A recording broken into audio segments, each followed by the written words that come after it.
بسم اللہ الرحمن الرحیم۔ دمہ کا علاج۔ دمہ کے چند دیسی علاج کے ٹوٹکوں کی طرف جو برسہ برس سے آزمودہ ہیں۔ نمبر 1 نسخہ۔ کلونجی میں اللہ تعالیٰ نے موت کے سوا ہر بیماری کی شفا رکھی ہے۔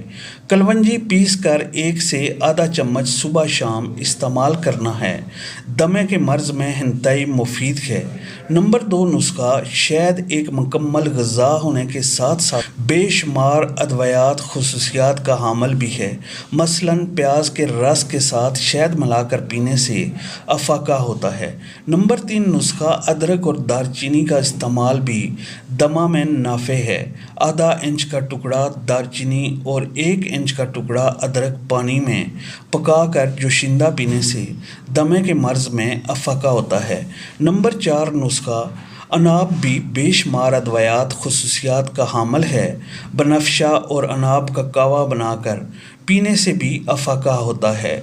آخر میں اتنا ضرور کہوں گا کہ کسی کو اچھی اور میٹھی بات بتانا بھی صدقہ ہے، تو اگر آپ سمجھتے ہیں اس نسخہ سے کسی کا بھلا ہو سکتا ہے، اس کو شیئر ضرور کریں۔